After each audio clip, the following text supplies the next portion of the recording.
Sikat ng purihin ng Diyos. Magbasa tayo sa awit 63,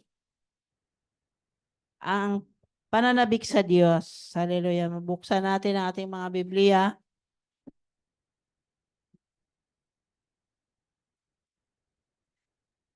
Opo. Praise the Lord. Hallelujah. Nandiyan na ba ang ating sa awit 63? Pananabik sa Diyos. O Diyos, ikaw ang aking Diyos na lagi kong hinahanap. Ang uhaw kong kaluluway, tangi ikaw yaong hangad. Para akong tuyong lupa na tubig ang siyang lunas. Bayaan mong sa santuaryo sa lugar na dakong banal, ikaw rooy mamasdan ko sa likas mong karangalan. Ang wagas na pag-ibig mo'y mahigit pa kaysa buhay. Kaya ako'y magpupurit, ikaw ang pag-uukulan. Habang ako'y nabubuhay, ako'y magpapasalamat at ako ay dadalangin na kamay ko'y nakataas. Itong aking kaluluway, kakaing may kasiyahan, magagalak na umawit ng papuring iaalay. Laman ka ng gunita ko samantalang nahihimlay. Magdamag na ang palaging iniisip ko ay ikaw.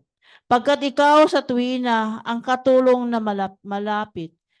Sa lilim ng iyong pakpak, galak akong umaawit. Itong aking kaluluway, sa iyo lang maghahawak. Pagkat ako, kung hawak mo, kaligtasay natitiyak. Ngunit silang nagbabantang kumitil sa aking buhay, ay sila ang masasadlak sa malamig na libingan. Mamamatay silang lahat sa larangan ng digmaan. Kakanin ng asong gubat ang kanilang mga bangkay. Dahilan sa iyo, O Diyos, ang hari ay magdiriwang. Ang sa iyo ay nangako, galak yaong makakamtan. Ngunit silang sinungaling, ang bibig ay matatakpan. Hallelujah. Purihin ng Diyos, salamat sa umaga ito. Tunay nga na buti ng Panginoon. Andito tayo ngayon. Hallelujah. Pasalamat at magpuri tayo sa Kanya sa umagang ito.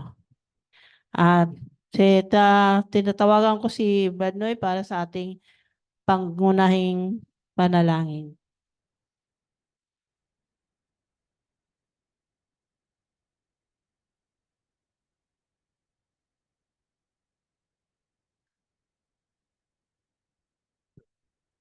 Purihin ng Diyos, tayo manalangin sa ating Panginoon. Salamat sa umagang ito. Thank you, Lord. Purihin ka, Ama. Maraming salamat sa oras nito. Binigyan niyo kami ng buhay. Buhay nga panibagong buhay na amin. Nagagalak kami sa oras na ito dahil nandito kami sa harapan Panginoon upang purihin ka, sambahin ang pangalan mo. Maraming salamat din sa mga salita mo na ilaganap mo, Panginoon, na aming marinig. May sa puso at may sa buhay namin ito. Purihin ka, Ama. Salamat sa umagang ito. Bagong buhay, bagong pag-asa, bagong kalakasan ang amin natamo. Pagising para sa umaga, ikaw, Panginoon, ang nasusulat sa aming puso, Panginoon. Maraming salamat na ikaw, O Diyos, karapat-dapat itaas. Purihin, sambahin, ikaw ang Diyos ni Abraham, ni Jacob at Isaac, ang Diyos ngayon magpakailanman. Sa pangalan ni Jesus, lahat po magsabi ng Amen. Hallelujah.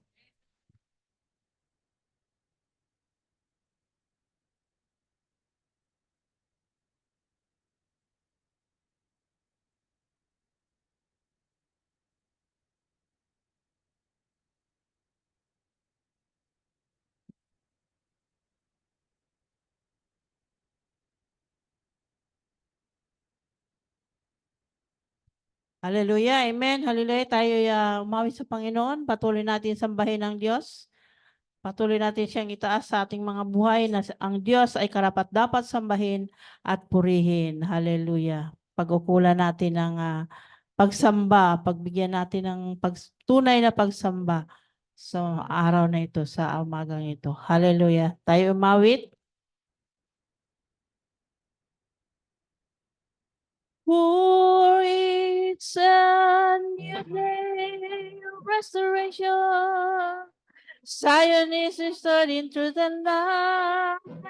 The praises of his people are They're worshiping their God with all their might. For it's a new day of restoration. Zion is restored in truth and light. The praises of his people are within earth. They're worshiping their God with all their might. For it's a new day of restoration. Zion is restored in truth and light. The praises of his people are within earth.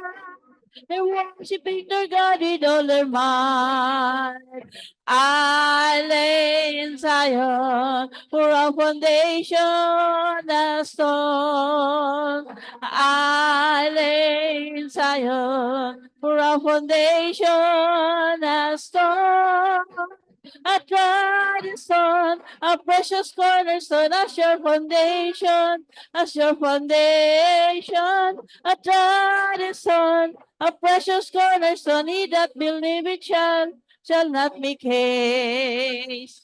I lay in Zion for a foundation a stone. I lay in Zion for a foundation a stone. A tried stone, a precious cornerstone, a sure foundation, a sure foundation. A tried stone, a precious cornerstone, he that believeth shall not be haste. Sing unto the Lord a new song. Sing unto the Lord all the earth. Sing unto the Lord a new song. Sing unto the Lord all the earth. For God is great and greatly to be praised. For God is great and greatly to be praised. Sing unto the Lord a new song. Sing unto the Lord all the earth. Sing unto the Lord a new song. Sing unto the Lord all the earth. For God is great and greatly to be praised. For God is great and greatly to be praised. Sing unto the Lord a new song. Sing unto the Lord all the earth. Sing unto the Lord a new song. Sing unto the Lord all the earth. I will praise him with my whole heart. Offer up to him the sacrifice of praise. I will praise him with my whole heart. Offer up the sacrifice of joy. With sing, rejoicing, I will glorify his name. The steadfast love and mercies never cease. I will offer up the sacrifice of joy. Offer up the sacrifice of joy. I will praise him with my whole heart. Offer up to him the sacrifice of praise. I will praise him with my whole heart. Offer up the sacrifice of joy. With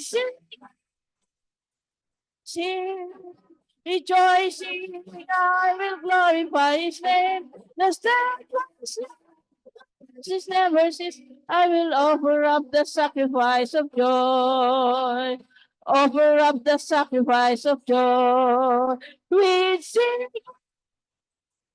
sing, rejoicing, I will glorify his name. The steadfast love and mercies never cease. I will offer up the sacrifice of joy. Offer up the sacrifice of joy. With sing, rejoicing, I will glorify his name. The steadfast love never cease. I will offer up the sacrifice of joy. Offer up the sacrifice of joy. Offer up the sacrifice of joy. Lord, hallelujah.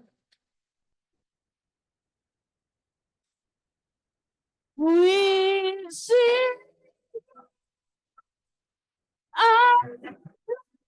Sing, rejoicing, I am glorify His name. The steadfast cease, never cease. I will offer up the sacrifice of joy. Offer up the sacrifice of joy. Hallelujah. Praise you, Lord. Hallelujah. We praise you, worship you, Father God. Worship you, Yahweh. Hallelujah, the true God. Hallelujah, hallelujah. Dakilang Diyos, makapangyarihang Diyos, na si Yahweh, hallelujah. Karapat dapat sambahin, hallelujah, sa Espiritu at katotohanan. Oh, thank you, Lord Jesus, hallelujah. Worship you, Lord, we worship you. We give you glory, O God. Honor and praises, Lord, hallelujah. Yes, O God, hallelujah.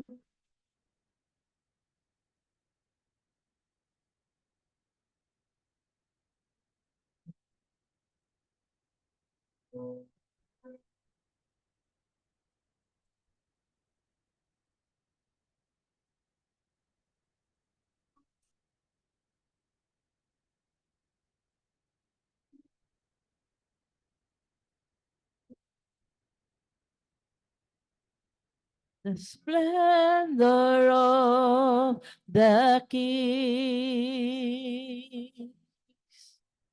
clothed in majesty. All the earth rejoice, all the earth rejoice. He wraps himself in light, and darkness hides to hide. Trembles at his voice, trembles at his voice.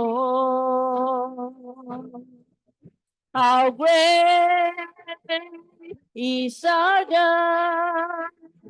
Sing with me, how great is our God, and always sing how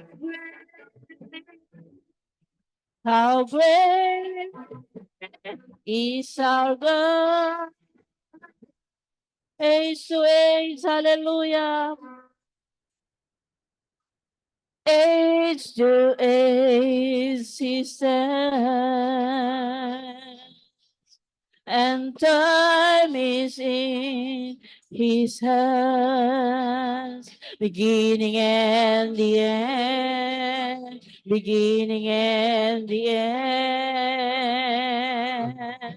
The Godhead three in one, yes, Lord. The Father, Spirit, Son, the Lion and the Lamb, the Lion and the Lamb. How great is our God! Sing with me, how great is our God, and always sing how great is our God. Yes, Lord, the splendor of the King, hallelujah. The splendor of the King.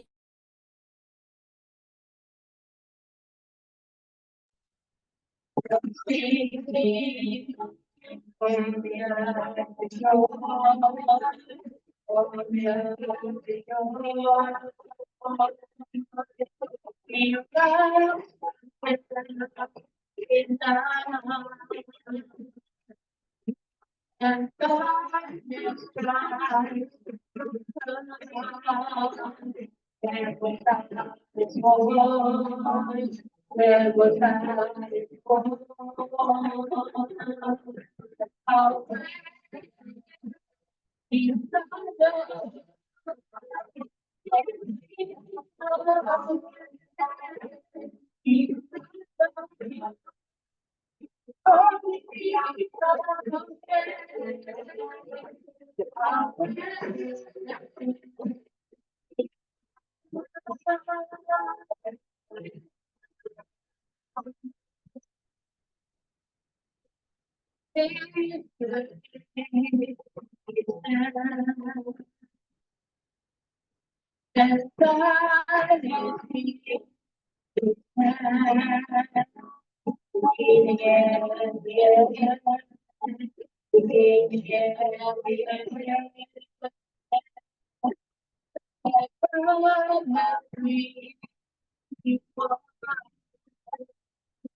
Ayan, Diyos, ano oras na? Oras na para magpuri at magpasalamat, magbigay ng ating honor sa ating Diyos na po. Kung siya ay naging mabuti sa'yo, magbigay ka ng papuri. Naging mabuti ba ang Diyos sa'yo? Amen. Amen. Praise the Lord. Hallelujah. Sa pasalamat natin ay yun nga, hanap-hanap tayo ng mga sisiran. So, may nasiran tayo ng meron pala mga Christians din sa sa siya namin. So, buti na rin nung nagkakaalaman kasi pag hindi nagkakaalaman, tahimik-tahimik. At nung mag-birthday yung aming Pepe, siyempre, yung director, ano yun, invited. Yung director kasi namin, parang siya parang pari ng Rizalista. Tapos meron siya mga ritual. Tapos isang dalangin. Meron siya. Ito na yung dalangin din sa Diyos Ama. Tapos pagkatapos manalangin na ganyan, sumigaw yung kapatid namin sa iyo. O yung naman, yung prayer ng Christian. Di, ganyanan lahat. Tapos, ganyanan. Sabi ko, talaga, hindi na marinig ka ni Director. So, ibig sabihin ay hindi naman talaga natatalo ang Diyos. Hindi naman talaga natatalo ang Ebanghelyo. Kaya, basa lang tayo Bible at mag-share tayo na word ng Lord. Yung minsan, nagsisharing nga kami, sabi nung ganun ba ate? Sabi niya, parang hindi ako maniniwala na sa Bible niya na may mga ganyan-ganyan palang issue. Nasishare kasi sa hindi, ganito yan. So, explain na lang. Anyway, siya na mismo nagsabi na hindi naman na siya ibig sabihin, hindi na siya sumasamba sa Diyos. Sumasamba sa tunay na Diyos. At Catholic naman, sumasamba sa tunay na Diyos. Kaya lang, sinasamahan nila ng gusto nila may imahe.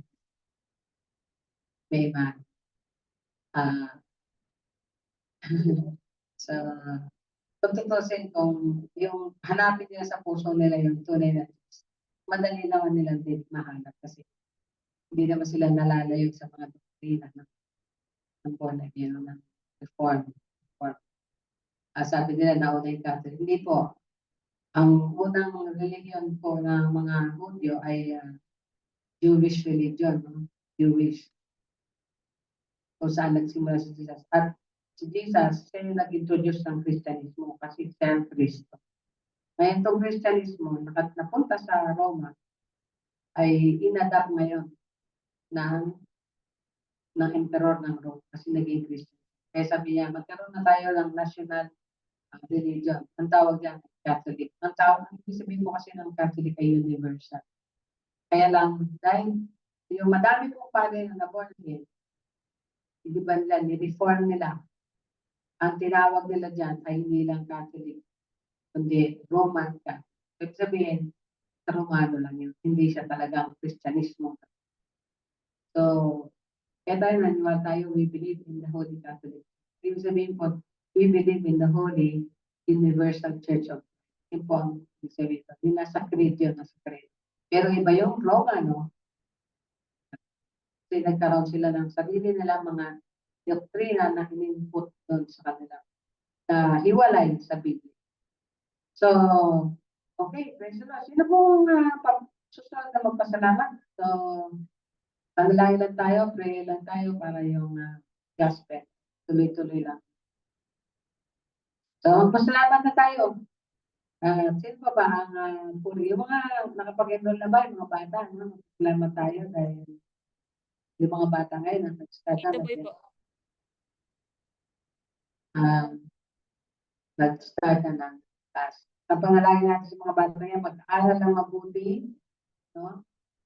Makinig sa magulang, makinig sa Diyos. Ako kasi 20 anos na ako na nag-seryoso sa pagsamba. Kung ako ay third year college. Nakita natin noon, meron tayong nakita noon na 17 years old na nangangaral na. Grabe yung sa kanya impact sa kanya. Holy. Siya yung sa mga naging Roderick ba yan? Kaya naman. Roderick o Frederick? Roderick. Dahil na, yung bayat na lalaki yung matanggal na 17 years old, nangangaral na. Kaya ang panalangin natin sa mga anak natin ay mapunta sa tamang landas. Landas ng kayo magsawang sa mga telling stories. Para lang kayo ng TT40, nag-tell stories kayo. Mag-tell ng stories, tapos yung lesson doon, tapos sabihin mo, kwento mo din sa klase mo. Parang TT40 style lang yun. Kwento kayo ng gospel o ng story sa Bible, tapos kwento mo sa klase mo, kaibigan mo, kwento mo, tapos itong lesson. So, natin-train na rin kayo. Amen ba? Amen. Praise the Lord. So, mayroon po tayo salamat sa Panginoon. 1 minute to minutes.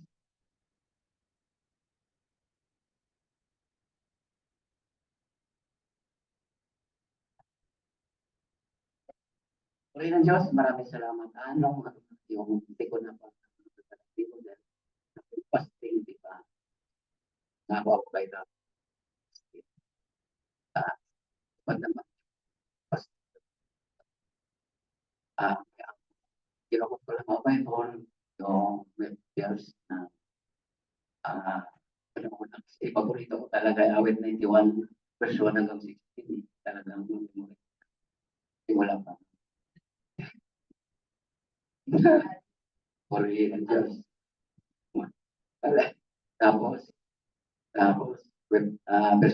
verse Corinthians 10, saka Roma 63, pahayag 3, hindi.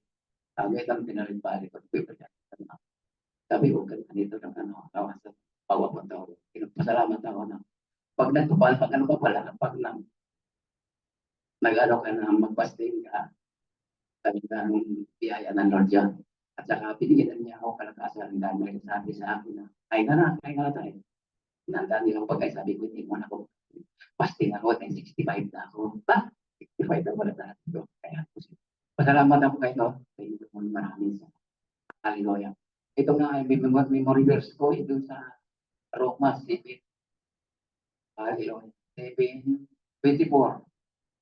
Si Paul din nagsasabi ng gano'n na kapag ang kalagayan ko.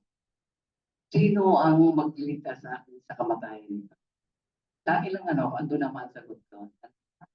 So, magitan ni Kristo. Kaya nagpasalamat siya sa ating buhay. Ito, ilan? Mga isang taon, may na. Pagka 2 taon na pagsiserve ko doon. Napakasway talaga sa lahat ng buhay. Pero nangyayari tayo sa ating natin kongregasyon. Tayo din yan. Di salamat sa tapon na mabuti pa na maglilingkod sa Diyos. Oo, sabi, ang problema lang pa daw, hindi ako sasabi mga reliyon. Sabi ko, hindi naman kailangan ng reliyon yan eh. Ano yung panampalataya ng Diyos? Sabi namin, masalamat ako na unti-unti siya na ito sa mga sinisip ko na mga sabi, binibigyan ko si mga tayo. Sabi ko, sana karoon tayo ng Bible studies sa pamilya.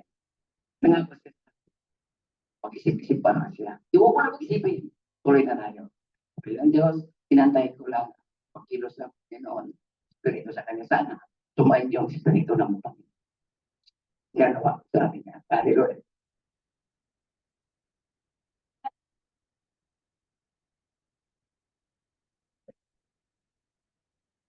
Next, meron po.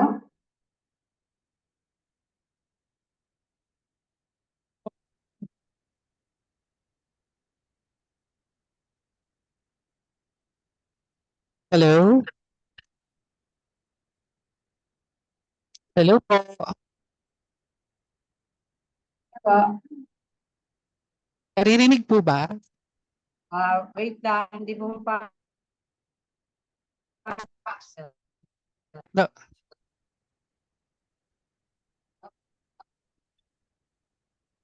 Okay na. Okay na. Okay na po. Okay na, okay. Kasi dito napuputol-putol yung inyong salita. So siguro yung internet ko ang mabagal kasi naka-load lang ako. Magandang umaga po sa lahat. Una, gusto ko magpasalamat sa inyo. Nandyan kayo. At kay Ate Benan dahil hindi nakakasawa ang kanyang boses sa kanyang pag-awit para sa Panginoon, pagsamba. Hello? Parang merong nagsasalita. Nag-hallelujah. Thank you daw. Amen. Hallelujah. Okay. Kala ko merong nagsasalita. Kasi putol-putol talaga yung pasok. Parang, ewan ko ano yun. So, maraming salamat kay Ate Bena, sa mga manggagawa ng Panginoon dyan, bagamat sasabihin natin konti.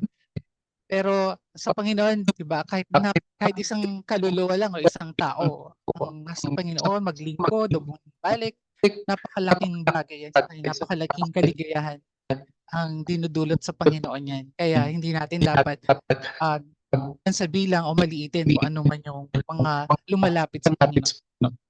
So, ang gusto ko i-share, alam niyo naman yung issue ngayon, napakalaking issue ngayon sa Christian world. Kung nakikinig kayo ng news or nagbabasa ng social media, ang isang sikat na pastor na si Pastor Ed Lapis ay tinitirang ngayon ng napakaraming mga Kristiyano, mga born again, mga pastor, mga matataas na may posisyon sa ating Christian world, sa ating circle na siya ay sinasabing false teacher o isang bulaang propeta. Ewan ko kung nabasa nyo na o nakita nyo na. Pero yun ang isang malaking balita sa ngayon. At dahil doon, tinanggal siya sa DZAS, sa Christian Radio. Kung nakikinig kayo sa ating Christian Radio, DZAS FEBC, 45 years siyang nandun at papalabas o pinaplay ang kanyang show doon, mga sermons niya, mga teachings niya. For 45 years, after 45 years, tinanggal siya. Yung PCEC naman, to mga samahan ng mga born-again churches or evangelical churches, nag-advise yung bishop doon na wag tayong padalos-dalos, sabi niya sa kanyang official letter ng pagsasalita kasi napakarami ng mga nag-post ng videos, ng mga messages o mga vlogs nila na pinipintasan at kinakawawa talaga si Pastor Ed na naku, nakikinig kung ano-ano maririnig niyo na sobrang masasakit na kung kayo man, let's say, bigla kayong tinakwil ng grupo nyo at sabihan kayo ng masasakit na salita na kala ko pa naman yan, Christian, kala ko pa naman tunay yan, yung mga ganon. Akala ko pa naman, ang ganda pa naman ng mga preaching niya, pala bulaang propeta siya. Parang napaka-sure na talaga nila sa mga sinasabi nila at kung ano-ano na yung mga lumabas. Mga leaders pa yung mga nagsasalita sa kanilang iba. Ang point ko lang doon, nalaman ko lang sa GC kasi merong GC ang aming, sa Trinity College kung saan ako nag-college, meron dong Christian group, CCC group, ang Bible study group namin doon. Ayun, pinag-usapan doon at doon ko lang nalaman nung tinignan ko, ano to, bakit ano issue ni Pastor Ed. So napakarami sa kanila na parang ganun na rin ang nararamdaman at sinasabi nila, ay ganyan pala yan, ganyan pala yan. Kaya nagsabi ako sa kanila na wag tayong padalos-dalos. Katulad nung sinabi ng release ng PCEC, wag tayong padalos-dalos. Demonstrate tayo ng restraint, sabi ni Bishop. Restraint is yung pagpipigil sa sarili, hindi yung kung ano kasi yung karamihan. Yun na yung lahat naniniwala na, lahat galit na. So galit ka na rin. Yung tinatawag na bandwagon effect. Porque ang lahat ay papunta doon, join ka na rin. Hindi tama yon. Kung yung malaking grupo na yon ay papunta sa maling direksyon, sasama ka pa rin ba? So, ganun na nakikita ko, napakarami palang Kristiyano na ang dali-daling madala. Ang dami-dami mga pastor, mga leaders pa man din, ang daling madala sa bandwagon effect. Dahil karamihan, yun ang sinasabi at yun ang galit na nararamdaman, sila na rin. Dahil kapag kumontra sila doon, natatakot sila baka pati sila madamay. Baka pag kinampihan nila, baka sabihan pati sila false teacher din. Ay, kumakampi ka sa maling katuruan. So, false prophet ka din. So, napakalaking bagay para sabihin sa kapwa mo Kristiyano, mga judgmental attitude. Kaya ang payo ko doon sa aming GC, since karamihan sa kanila parang gusto na ring sumama sa bandwagon o sa nararamdaman at sinasabi ng marami, sabi ko mag-ingat tayo. Kilala natin yung kalaban natin na si Satanas. Matalino at puso yan. Gagawin niya lahat para ma-divide tayo. Kaya ako, personal opinion ko, hindi ako magsasalita hanggat hindi ko naririnig direkta mula sa bibig ni Pastor Ed Lapis kung ano yung stand niya sa mga sinasabi sa kanya, against sa kanya sa ngayon. Kaya let's pray for him. Thank you po.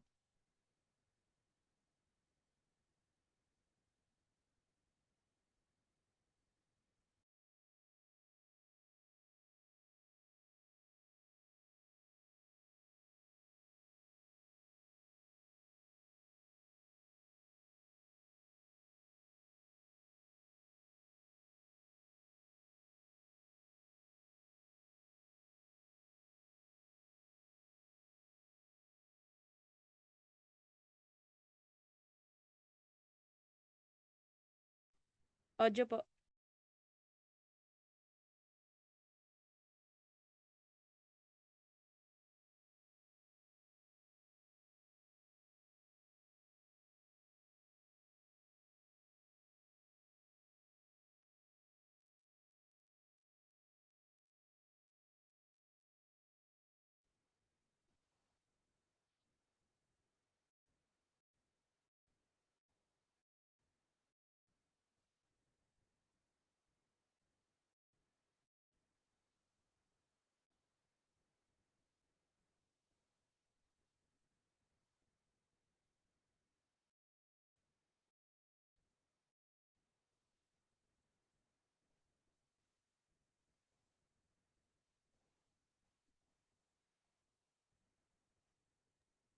Wala pa din pong audio.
Yan, iusin mo na maayos. Okay? Meron na? Opo. Gaano Opo. kasi lumuwag na yung ating connector. Okay, praise the Lord. So, nung nakaraan po, tinignan natin na yung natapos natin yung first and second Chronicles ba? Yung huli. At na-focus tayo doon sa karunungan, wisdom. Kung gusto natin ng wisdom, gusto natin malaman ang gagawin, magdesisyon, tamang taong sasamahan, tamang hakbangin, tamang trabaho, tamang kurso. At nalilito tayo, pwede tayo mag-inquire kay Lord. Di ba? Ngayon natapos na ang siya nga pala, dahil hindi narinig kanina, gusto ko sabihin, ano po, wag po tayo mag-judge, no? We are not the judge. Si Jesus lang po ang judge. Okay, so ang ating pag-aaralan ngayon ay yung Jesus of the Bible through Ezra. Si Ezra na po ang ating pag-aaralan ngayon. At actually daw po sa tunay na mga kasulatan, ang Ezra at Nehemiah ay isa lang. Ang first part ng book ay First Ezra at ang second part ng book ay na Nehemiah ngayon ay Second Ezra. Pero dito sa Bible natin, binaghiwalay na sila. Pero actually, katuluyan lang po ito ng story. Kung saan, yung mga Hudyo na dinala sa Babylonia, after ng sinabi ng Diyos na captivity nila na 70 years ay i-restore sila, dadalhin ulit, babalik sila sa bayan ng Diyos sa lupang pangako o yung Palestine ngayon o Israel ngayon, no? Bayan ng Israel. At yun ang yun ang pinaka-background ng Ezra. Si Ezra ay sumulat ng Ezra at ng Nehemiah. Kasama siya sa pagsulat ni Nehemiah sa Nehemiah. At sinalaysay niya doon. Paano nangyari ang kilos ng Diyos doon sa mga hari o mga ng Persia ay sa magitan nun ay nagkaroon sila ng pabor para bumalik sa Jerusalem at i-rebuild yung temple at dalhin yung mga tao ibalik sa bayan ng Diyos na iyon. So alam niyo na yung story, no? More or less. No? Bakit napunta sa ibang bansa yung mga Israel after na masettle sila doon sa sa Israel? Kasi nga po, di ba, panahon ni David, nagkasala siya ng immorality and murder. Alam niyo po, yung kasalanan niya, kahit pa paano, nahawa to si Solomon. So, Solomon ay isa sa mga naging kasalanan niya, yung pambababae niya, nag-asawa siya ng marami at nakisamba siya sa Diyos-Diyosan ng mga asawa niya. So, alam niyo naman, sabi ng Diyos, pagka sinira niyo yung usapan natin, may kaparusahan. Kaya yon. Pagkatapos ni Haring Solomon, na sumunod sa kanya si Rehoboam, yung servant ng military, kung hindi ako nagkakamali, si Jeroboam, nag-aklas. Kaya nagkaroon ng 2 kingdom. 10 bayan ng Israel sumama sa kanya sa northern part. Natira lang yung Jerusalem, yung Bethlehem, yung Judah, yung banda dito sa southern kingdom, kung saan nandoon yung templo. Yung templo at yung bahay o palasyo ng hari. So, ano yan? Tumakbo ang First, Second Kings, First and Second Samuel, First and Second Chronicles sa mga hari na yan. Palitan ng istorya. Pero more or less, natapos ang Second Chronicles sa Southern Kingdom. Doon nagkaroon ng pag-alis ng mga tao, pag-capture, pag-captive ng conquer o ano ba ang Tagalog doon? Paglupig ng Babylonia sa Israel. Pero ang nakafocus yung story more on Southern Kingdom. Pero ang buo niyan ay dinala talaga sila karamihan. Ang karamihan, yung iba pag ayaw, pinapatay. Yan yung time na nagsalita si Isaiah at si Jeremiah na ito yung mangyayari. Kaya huwag na kayong lalaban kasi yun ang kalooban ng Lord. Sa panahon natin ngayon, kung alam ninyo na yung mga propesya na sinasabing mangyayari, dapat hindi tayo nananalangin ng kontra doon. Kunyari si Ray, magkakagera. Di ba sabi? Bago matapos ang kapanahonan o bago dumating ang huling kapanahonan, magkakagera. Pero pinagpipray natin, wag magkagera, di ba? Dapat ang prayer natin, mabuwan again, maligtas sa gera, kahit maligtas sa gera at mabuwan again ng mga tao para dumating na yung pagkakataon ay yun ang ano doon, counter. So ang mga tao noon, hindi kami ipapayag na magpalupig. Kasi sinabi ng Diyos, di tayo malulupig. Mabuti ay magaling ang Diyos natin, makapangyarihan. Sinabi na nga, palulupigin kayo dahil sa kasalanan ninyo, dahil sa pagsamba nyo sa Diyos-Diyosan, dahil sa pakikiapit nyo, pakikikasal nyo kani-kanina na hindi lahing sumasamba sa Diyos. Oh.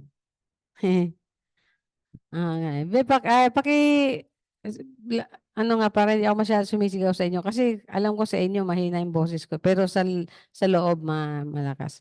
Doon yun yung sa main volume yung malaki. Praise, Yan mo ng 1 yan. praise. 1 na. Okay. So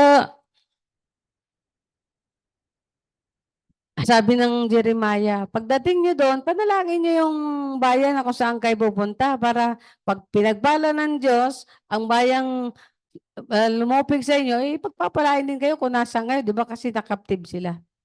They went to exile in captivity. Actually, hindi nga rin talaga sila naging alipin doon eh. Kasi nagkaroon sila ng mga leaders na tumutulong kay Nebukadnezar, di ba? Andyan sino yung tumutulong kay Nebukadnezar? Daniel, di ba? Merong katungkulan. Tapos yung kanyang tatlong kaibigan na binano sa pugon, di ba? They were honored there. Lahat doon, pag may aral at may dignidad, may personalidad, nagiging napopromote. So, pero sabi ng matigas sa ulo na ayaw maniwala sa propeta Jeremiah, sabi niya, ay nako, papatayin ka namin. Kaya walang ginawa si Jeremiah, hindi umiyak. Sabi niya, Lord, pinapagpangaral mo ako. Pero sinabi mo sa akin, walang makikinig sa akin. Ang sa hirap nun, di ba? Mangaral ka, pero walang makikinig sa iyo. Sino ang tatanggap ng ganong utos? O yung ganong mandato? O ganong bilin?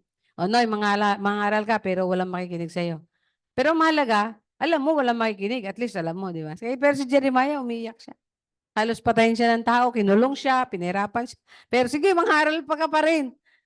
Kasi para sabihin ng Diyos, hindi ako nagkulang ng paalala sa inyo. Dahil sa katigasan nyo, you will be captive in 70 years by others. Kaya 70 years sila doon. Hanggang sa makuha na yung Babylonia, makuha na ng Persia. At alam niyo ba ang Persia sa kapanahunan ngayon? Iran. At anong ginagawa ng Iran ngayon? Ginigera ngayon ng Israel. Kaya malapit po talaga ang gera. Malapit po talaga ang gera sa atin ngayon. Hindi lang basta patsi-patsi na gera, magiging World War III na yan, ulit.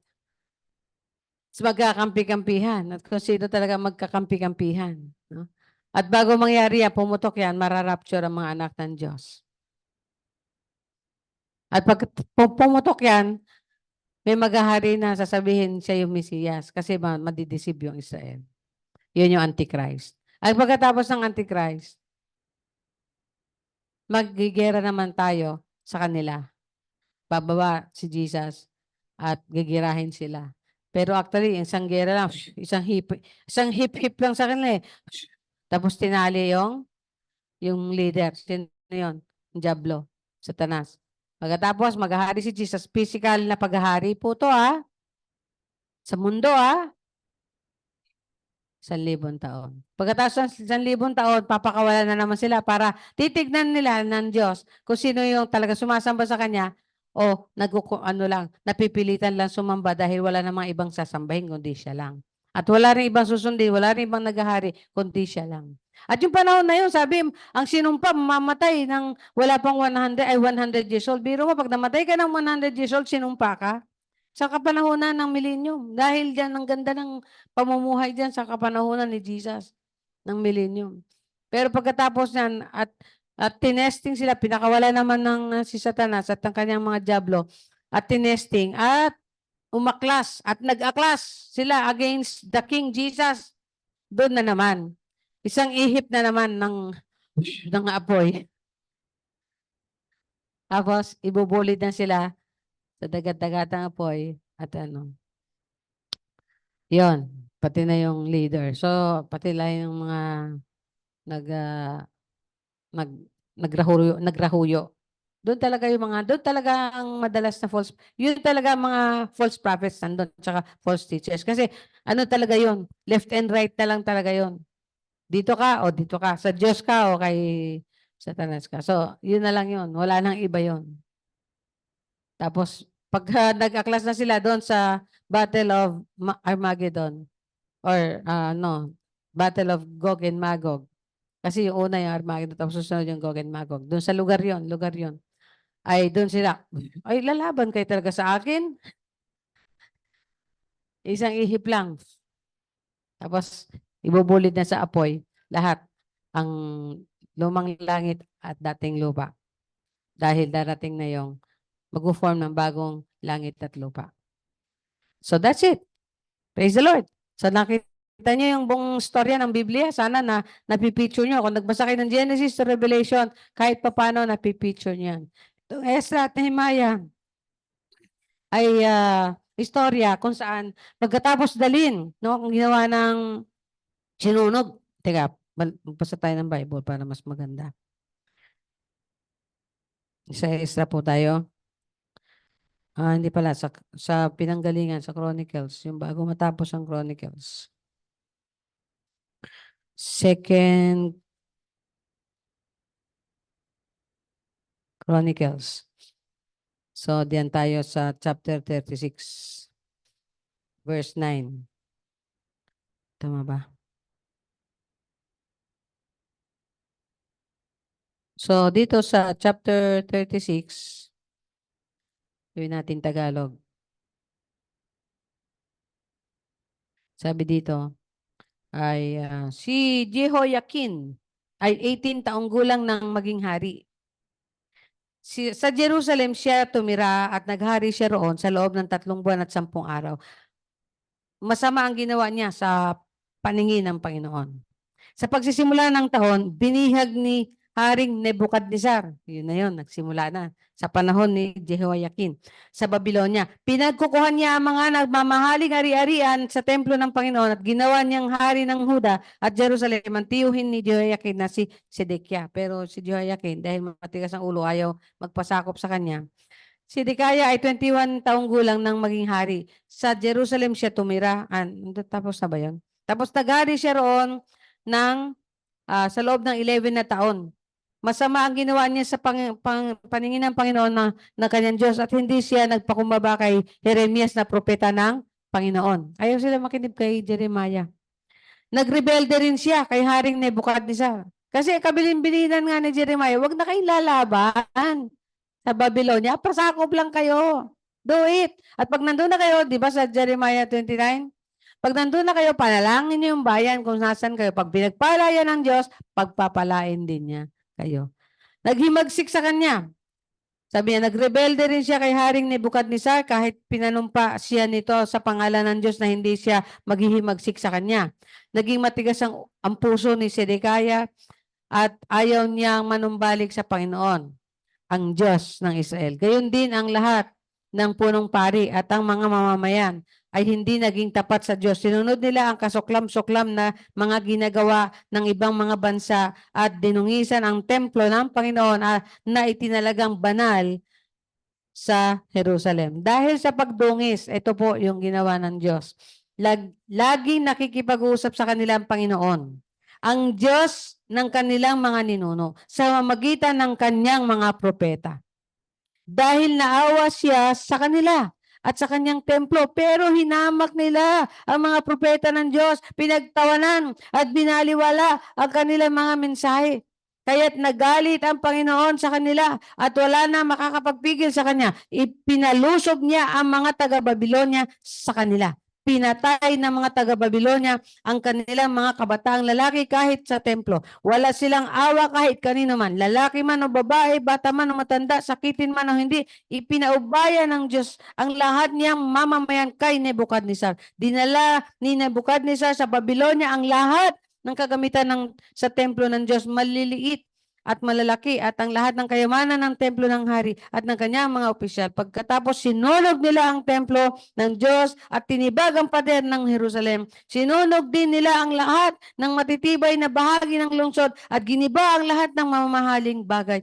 Dinalang bihag ni Nebuchadnezzar sa Babilonya ang mga Israelita na hindi namatay. Sila yung mga hindi nagrebelde. Sila yung mga nagpasakop sa utos ng Diyos, sa bilin ng Diyos at sa haring nagsakop sa kanila. Sino po ang mapaghimagsik na puso dito?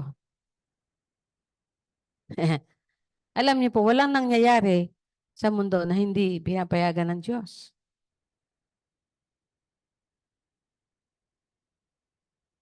Yan po yung sovereignty ng Lord.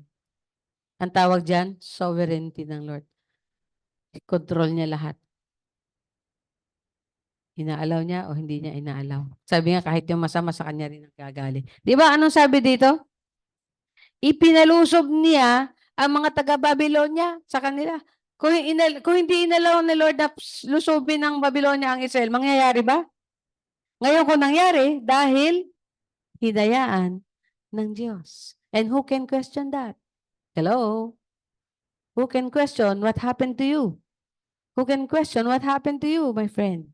Who can question that? Seek the Lord so that you may know what He is telling you. Alamin mo anong sinasabi sa iyo ng Diyos. Lord, bakit mo inalaw to?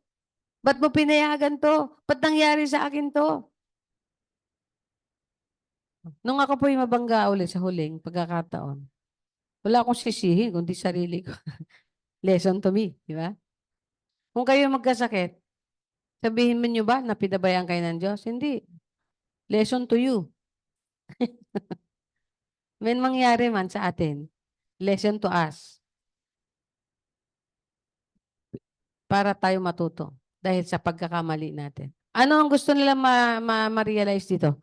Ma-realize niya, yung dati nating usapan, wala kayo ibang sasambahin Diyos, kundi ako lang.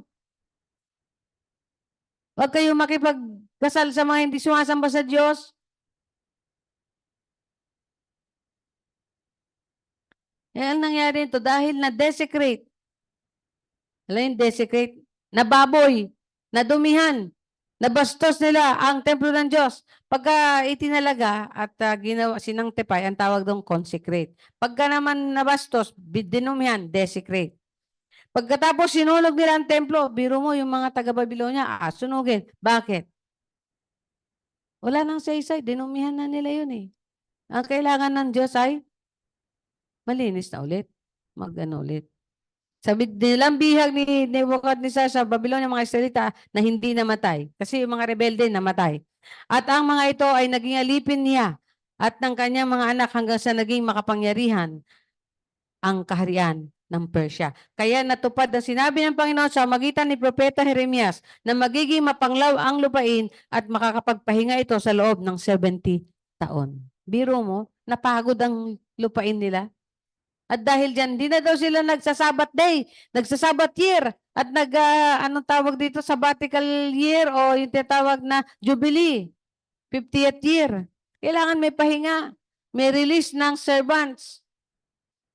Dahil hindi nagpapahinga, puro kayo kasalanan, hindi kayo sumasamba ng totoo, hindi kayo makikinig, nakipag-asawa kayo sa hindi sumasamba sa Diyos-Diyosan, kung ano-anong ginawa nyo. The temple was desecrated. God allowed to be destroyed. The temple. Bakit? By the Babylonian. Bakit? Kasi kailangan linisin, walisin, hugasan at baguhin.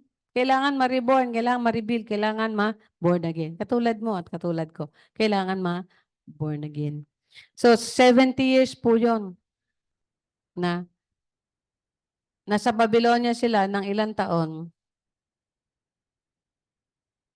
At yung Babylonia, tinalo ng Persia. Unang hari ng Persia na si Cyrus, mabait sa mga Israelita. Actually, naging mabait din naman si Nebuchadnezzar ng bandang huli. At sabi niya, walang ibang Diyos, kundi ang Diyos ng Israel. Na born again din. Tinalo siya ng King of Persia. Ang unang King of Persia na tumalo sa Babylonia ay si Cyrus. Si Cyrus, pinayagan nila ang Israel na bumalik at mag-rebuild ng kanilang nation. That's what the story of Ezra began. Tayo manalangin. Nawa, Ama, na picture namin ang buong history na yan ng Israel. May we give you glory, Father in heaven. Truly, you are the planner, the true planner, the perfect planner of all history in heaven and in earth. We thank you and we praise you. Hallelujah. In Jesus' name. Amen. Amen. Amen. So, dito na yon. 23. Noong unang taon ng paghahari ni Cyrus sa Persia, tinupad ng Panginoon. Ang sinabi niya sa magitan ni Jeremiah, sinipo niya ang puso ni Cyrus. Biro mo yon? Kung paano niyang pinipo ng puso ni Nebuchadnezzar para patayin lahat ng mga rebelde ng Israel. Hinipo rin niya yung puso ni Cyrus na gumawa ng isang pahayag. Isinulat ito at pinadala sa kanyang buong kaharian. Ito ang mensahe ni Haring Cyrus ng Persia.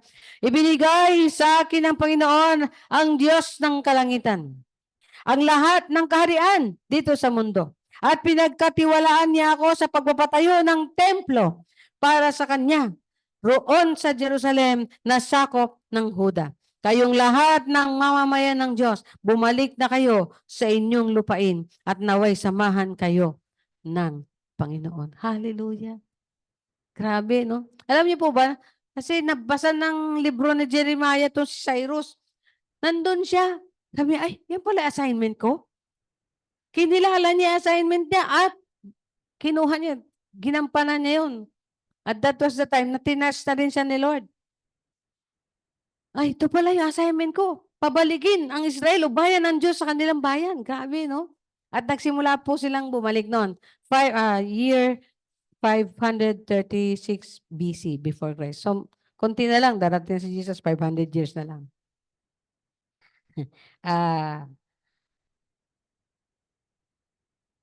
So, ang nangyari po, ang una pong, so yun po yung istorya. At paano natin makita si Jesus dyan? Mamaya makita natin si Jesus sa istorya. Actually, hindi na sa tao natin makikita si Jesus dyan. Sa istorya na. At sa gawa ng Diyos. Sa kilos ng Diyos sa bayang Israel na yan. No, 70 years siya. Nung magsimula siyang magpadala ng mga tao doon. So, alam natin, yung exile nila ay it is judgment and destruction. Consequence to ng kanilang unfaithfulness, idolatry, and immorality, and breaking of God's covenant. Na? Ngayon, kung hindi makikinig, mabingi sana. Dahil total, di ka naman nakikinig, mabingi ka na lang, di ka nakikinig ng salita ng Diyos. So yung exile na yon, pinayagan niyo ng Diyos. Kaya kung may pinapayagan ng Diyos sa buhay mo, matuto ka, makinig ka, magtanong ka sa Diyos, Lord, anong gagawin ko? Ano ang dapat kong gawin? So, nangyari, nagkaroon ng return. Simple lang, yung return, it is about repentance. Gusto niyo na bang sumamba ulit sa Diyos niyo? O gusto niya dito na lang kayo sasamba sa Diyos-Diyosan dito? Ayan. Yung pagbalik nila doon, ang isang pahayag doon ay yung God's faithfulness. Katulad sinabi, pero kung babalik kayo sa akin, ibabalik ko din sa inyo. ang mga minana nyo. Pero kung lalayo kayo sa akin, lalayo ko din sa inyo ang lahat ng mga minana nyo sa akin. Simple lang naman po yun eh. Give and take and give. Di ba? So this is the picture of God's faithfulness na okay. Yung pangalawa, faithfulness niya kay David. Hindi niya hayaan maubos ang Israel. Laging merong matitirang remnants. Hanggang sa dulo ng walang hanggan. Pagdating sa Revelation, lahat ng tribo meron. Hindi talaga na-annihilate yung 12 tribes. Magkakaroon nga sila ng ilang thousand? 144,000? Tig ilang thousand? Tig 14,000? Tingnan sa Revelation ko. Ilan ng bayan ng Israel na talagang mabubuo pa din in the end. So, dahil lang sa kanilang, biro mo ang sakit nun. So, ngayon, nandyan ba yung templo? Di ba wala? Ibig sabihin, hindi pa rin sumamba na ang nation ng Israel sa Diyos. Kunti pa rin lang ang kumilala sa Diyos.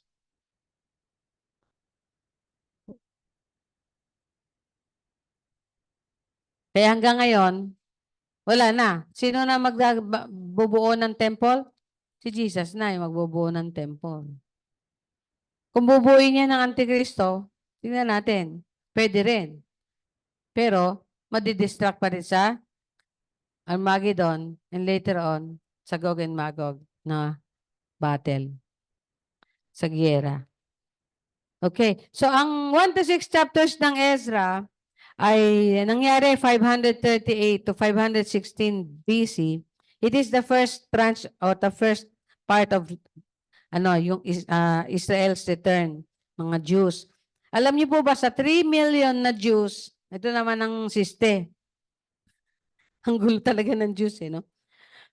Sa almost 3 million, alam niyo po ba ang sumama kay ang nag-lead ay si Zerubbabel, na isa ding ancestor ni Jesus Christ at isa ding saserdote o pari. Sabi dito, 48,000 lang, 897 sa 3 million na Jews na gustong dapat ibalik ni Cyrus. Sabi niya, lahat ng bayan Diyos, bumalik na kayo doon at reconstruct niyo yung bayan niyo, i-reconstruct niyo yung temple niyo, i-rebuild niyo yung nation niyo, sumamba kayo sa Diyos niyo.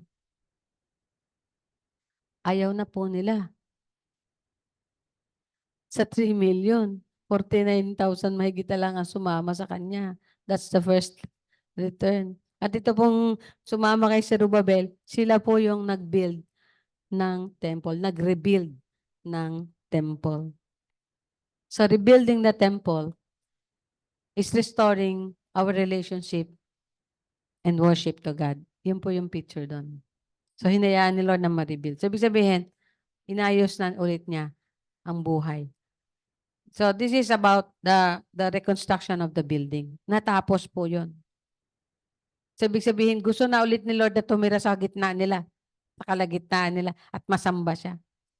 Pagka hindi sila sasamba, ay aalis. Tapos hayaan niyang masira yung templo. Di ba? Yung bahay-sambahan, sirain. So siya po, verse 1 to 6 ay, yun po yung first return at doon nagsimula yung rebuilding. Tapos 7 to 10 chapters po, it was 458 to 457 BC. It is the second return led by Ezra, the writer of the book. It is, he is also a priest. At ang pangalan daw niya noon ay Azariah. No?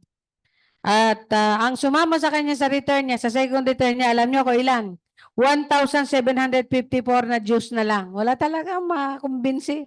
Na-imagine niyo po ba pag nagkukumbinsi kayo na isang tao na magbalik loob ka sa Diyos, sumamba ka sa Diyos, na-imagine niyo po ba kung gaano kahirap mag-convince? So yung 3 million na to, babalik lang sila sa tunay na bayan nila. Ayaw na nila, gusto na nila maging foreigner. Siyempre, pag naiwan ka sa Babylonia, patay ka na rin. Bakit? Meron ba bang Babylonia sa panahon ngayon? Wala po. Binura na ng Diyos yun. Kaya kung ikaw ay nagpaiwan doon, noong time na yon, dedo ka na rin. At ang lahi mo, wala na rin. 1,754 Jews, yun ang bumalik doon. At doon nagsimula ang repentance, doon nagsimula ulit ang fasting, prayers, at mga pagbabasa ng salita ng Diyos. At sa pagbabasa ng salita ng Diyos, sumasamba sila, nakahalik sa lupa, talagang repentant na sila. Yan yung ginawa ni Ezra doon. Ang tawag dyan is spiritual reformation. So yung rebuilding of the temple sa panahon ng Zerubbabel at sa panahon ni Ezra, yung nakasaad dyan sa story ni Ezra, spiritual reformation of the people. At sabi ng theologians at mga historians, ang panahon ni Zerubbabel at ang pagitan ng panahon ni Zerubbabel at ng Ezra ay 58 to 60 years. Grabe, layo. Nung ma-build yung temple, bago magkaroon ng moral recovery program. After almost 60 years, tsaka ginamit ng Diyos si Ezra para magkaroon ng moral recovery program, spiritual reformation of the people. Doon lang sila nag-repent. Doon lang, sabi ni Ezra, ano ba kasi kayo? Hanggang ngayon, nagsisipag-asawa pa rin kayo na sumasamba sa Diyos-Diyosan. Pinapatay niya kaya lahat yung mga yan. Kung konti na nga lang yung pinapatay pa. Tama ba? Binasa niyo ba ang Ezra? Ang ganda, konti lang chapters niyan. So, na-rebuild yung temple. So, ano yung picture nito? Kay Jesus, ang picture nito, siyempre yung forgiveness, di ba? Willing pa rin si Lord mag-forgive sa iyo after. Sabi niya, paulit. Kung pinapadala yung aking propeta, pinapatay niyo lang. Hanggang sa huling propeta ang dumating, si San Juan. Pero may masigit kay San Juan, si Jesus, the prophet Jesus himself, the King and the Savior, the Redeemer, the promise of the Father. Pag naman hindi pa kayo nakinig, wala na po. Wala na po ang ipapadala. Kasi anak na po yun. Last na, nag-iisang anak lang. At sinasabi ni Jesus, repent and believe in the gospel. Believe in the scriptures. Ako yun, kasi ang sinasabi nun, ako ang kinikwento nun. Ako yun, tinutungkol doon. Pag nirebuild ng Lord ang temple sa buhay mo, ibig sabihin, that's the time that you start to worship the Lord. And that is the time also that you are reformed spiritually. Nagsisimula ka, na born again ka, nagsisimula kang baguhin ng Diyos araw-araw. Binabago ako araw-araw. Binabago ako araw-araw. Ha? Sabi niya, araw-araw, habang tumitingin ako sa Biblia, sa mirror, binabago ako ng Diyos from glory to glory to glory to glory. Yan yung tinatawag na sanctification. Kasi hindi ka po perfect. Ikaw po, pag pinanganak ka, nakakalakad ka na ba agad? Hindi po. Pero nagbabasa ka, nung ma-born again ka. Kahit na baby Christian ka, marunong ka magbasa. Unless hindi ka marunong magbasa, mag-aral ka. Magbasa. Ngayon, hindi ka pa rin marunong magbasa, makinig ka na lang sa Bible radio. Radio Bible. Meron pong Radio Bible. Ngayon, hindi ka marunong gumamit ng cellphone. Ayun ang problema mo na naman. Hindi ka ngayon maka-research, hindi ka maka-download. Eh, di sabihin mo sa anak mo, kung naturo mo, anak, ano mo nga ako ng Bible radio dyan, i-download mo ako ng Bible radio dyan at papakinggan ko na lang sa gabi. Yan. Pag may sinabi, ano nga ba yung sinabi? Uulitin mo. Ay, ano nga ba yun? Sarap doon ah. Ulitin na. Kasi hindi ka marunong magbasa at magsulat. Kaya dapat nagsusulat ka. Ano sinabi ng Lord? Sulat mo. Meron ka pa rin kailangan binabasa at kinokopya. Katulad ko, meron pa din ako binabasa at kinokopya para ma-preach ko to sa inyo. Malalaman nyo ba to? O sige, kayo na lang mag-aral. Nung nagtitrain ako, sabi sa akin nung opisina ko, nagtitrain ako sa investigation. Sabi ko, ba't wala kang natutunan sa tinuro ko? Sadya kasi puro ka kwento eh. Eh di ba sabi ko, basahin nyo na lang? Kaya yung kinikwento ko, yung bini-explain ko, yung mga salient features na lang. Kasi mayroon kang responsibilidad na magbasa. Alam nga naman ako pa magbasa para sa inyo. Mayroon mo ang presentation ng trainer. Babasahin isa-isa. Hindi ah. Kayo magbasa. At iniisa-isa ko lang, yung mga salient feature, maaari talagang never nyo na-encounter, di nyo naintindihan. Oo, gusto subo lahat eh, di ba? Gusto, subo. Nguya. Pagka yung kung gusto mo ikaw, may taganguya pa, lunon mo na lang. Ngayon gusto mo, may tagalulun na lang. Yan ang buhay ng tao. Ang buhay ng Kristiyano ay mas yung tunay. Yan. That is Jesus. Let Jesus rebuild and reform you, kapatid. Yung buhay mo na sinira ng demonyo, marirebuild ng Diyos yan. Hello? It is about forgiveness and restoration. It is about rebuilding and reformation. Kaya ni Jesus yan. Yung story nito na is pinakita niya. 70 years ang lumipas, wala rin. Na-rebuild pa rin niya. Alam, pagdating sa Nehemiah, yung walls naman, yung pader ng Jerusalem ang ni-rebuild. Ang galing, ano, di ba? Sa walls ng Jerusalem na yan, may portion dyan na natira, dyan na nanalangin. Mga tao pagka ano ba yung travel doon? Pilgrim, nagpipilgrimage. Pupunta sila doon sa wall. Ang tawag doon, Wailing Wall. Yung isa yung sa mga wall na nakatayo doon na hindi nagiba. Tapos, meron silang prayer request, iniipit nila doon. Yan ang prayer namin. Ha? Dahil akala nila, nandun lang ang Diyos eh. Di ba? Hanggang ngayon, di pa nila alam na bawat isa sa inyo, kung ikaw ay mananampalataya, nasa iyo ang Diyos. Hello? Sabihin mo, nasa akin ang Diyos. Dahil nanampalataya ako kay Hesus Kristo na kanyang anak, aking tagapagligtas. Let God rebuild and reform you, kapatid. God is faithful. Never siyang hindi tutuparin yung sinabi niya. Sabi niya, kahit pabalik-balik kayo sa bayan nyo at dahil sa parusa ko, meron pa rin tatayong maghahari diyan sa bayan ng Israel. And someday, Jesus will come to be the King of Kings, Lord of Lords ng mundo na ito. And that is the time talaga na every knee will bow and every tongue shall confess that Jesus is Lord. Hindi ngayon yun. Kailan yun? Doon sa prophecy na yun. Sa millennium yun. At sabi doon, hindi ka pa nananalangin, tinutugunan ka na ng Diyos. Grabe yung prophecy na yun. At sabi, pag namatay ka ng 100, isinumpa ka. Saan ka niyan? Ganyan ang paghahari ni Kristo sa mundo. Pero hindi pa rin sa mundo ang ating hinahanap na paghaharian. Sa kalangitan na kaharian ng Diyos talaga. At pag nagkaroon ng new earth and new heavens, panik-panaog lang tayo dyan eh. Panik-panaog lang tayo dyan. Wala nang katapusan yan. Forever and ever. Amen. Are we truly believer of Jesus Christ? Are we truly worshiper of Jesus Christ? Are we truly servants of Jesus Christ? Totoo po ba kayong mananampalataya ni Kristo? Totoo po ba kayong sumasamba kay Kristo at Diyos Ama? At totoo po ba kayong alipin ng Diyos? Tayo manalangin. Ama, napakabuti mo, Panginoon. Hallelujah.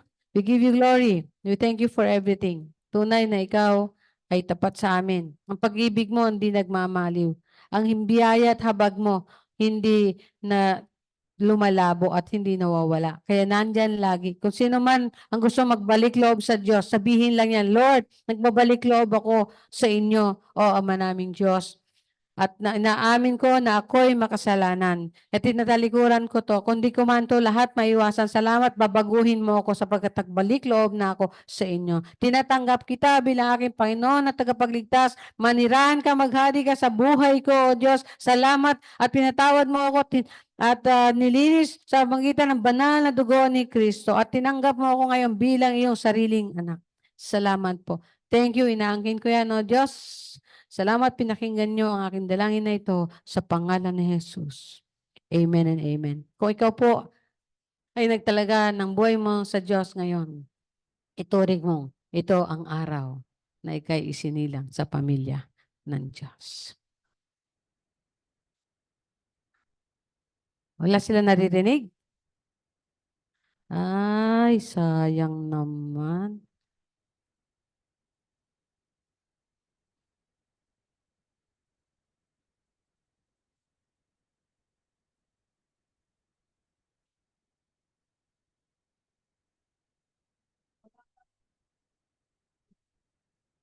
Hello, meron na?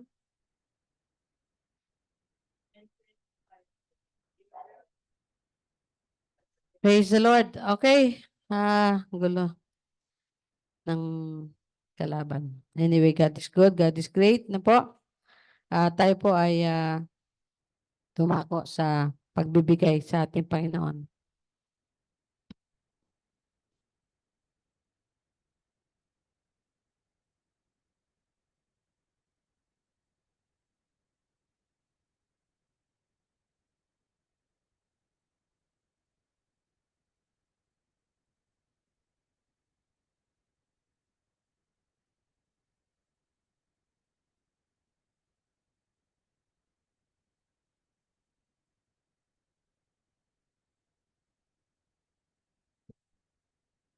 Puri ng Diyos, salamat sa umagang ito. Handaan natin sarili sa ating pagbibigay sa ating Panginoon. Tuloy natin, tungkulin natin to para sa Kanya, no?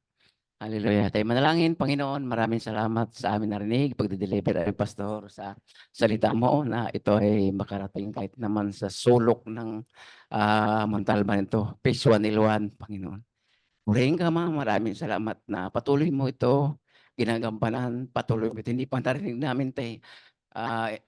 Isip, nakita na yung mata, andun na lahat, Panginoon. Nauna na ang lahat, Panginoon. Kaya nagpapasalamat kami sa oras nito. Panginoon, salamat sa aking pagbibigay sa iyo, Panginoon. Ito ay galing sa iyong puso, Panginoon. Salamat din sa tinanggap mo ito. At hindi mo ito itinako, Panginoon, kundi pinapasalamatan namin ito sa inyo, Panginoon. Panginoon, maraming salamat sa oras nito na natapos sa amin. Service na alang-alang sa kabutihan mo, sa pagpapala mo, sa gabay mo, at sa lahat ng bagay na pinagawa mo sa amin. Purihin ka, sambay ng pangalan mo, Panginoon. Thank you, Lord. Thank you. Maraming salamat. Tanggapin mo ang aming papuri, pagpasambat, paggalang sa inyo, Panginoon, sa pangalan ni Jesus. Amen. Thank you, Lord.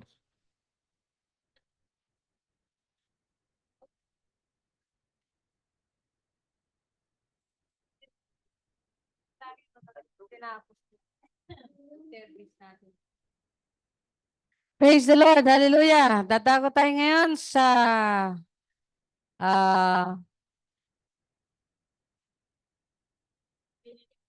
ang tawag dito? Pastoral prayer. Okay, meron po kayong gustong idalangin. Ano po?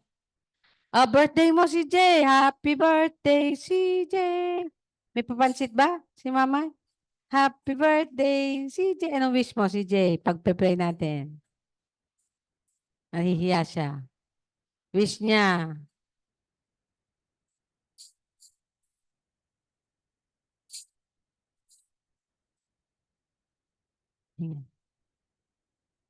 Sige, tayo manalangin. Tayo tumayo para sa pastoral na panalangin.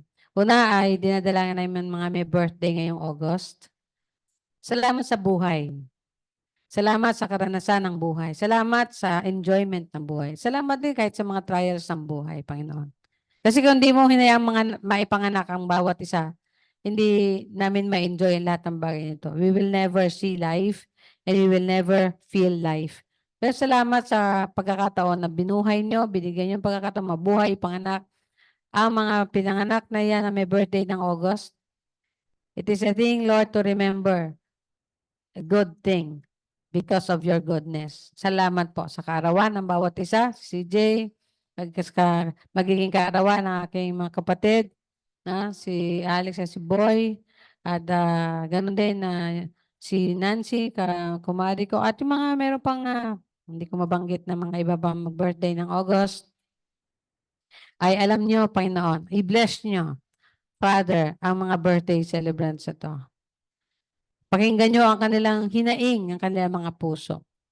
At sa patuloy niyong gabayan, patuloy niyong pagbibigay ng buhay at mga taon na idadagdag sa kanilang buhay. Panalangin ko ang karagdagan na pagpapala niyo, O Diyos. Ang patuloy yung paggabay at pag-ibig, pamamahal sa kanila, Ama. Thank you, Jesus. Thank you, Father. At sabi niyo nga, hindi lang buhay ang pinagkaloob niyo, kundi kasaganaan nito. Thank you sa lahat ng mga pinapanganak, mis lalo na ang kumilala sa inyo, Ama. Mis lalo na ang pinanganak sa inyo, O Diyos. Sa Espiritu at katotohanan ninyo, Ama, ay mayroong kasaganaan na pinagkaloob kayo sa amin, mga anak. Thank you, Lord. We praise you. We bless you. Hallelujah. We give you glory. At sa lahat po ng mga nananalangin ng kanilang mga pangailangan. Sa lahat po ng nananalangin sa kanilang mga mahal sa buhay, sa kanilang mga negosyo, hanap buhay, mga plano, sa kanilang mga sakit, sa lahat, sa kalakasan. Father, lahat ng nananalangin diyan. Lord, pakinggan niyo kami. Have mercy. Have favor upon us, Father in heaven. We praise you. We bless you, Lord. Hallelujah. At sa lahat po ng ang aming bansa, at sa lahat ng bansa na kumikilala kay Jesus bilang Panginoon tagapagligtas, bilang tanging anak mo, at kay Yahweh na kanyang Ama. Salamat, nandun ang inyong pagpapala sa bansa na ito.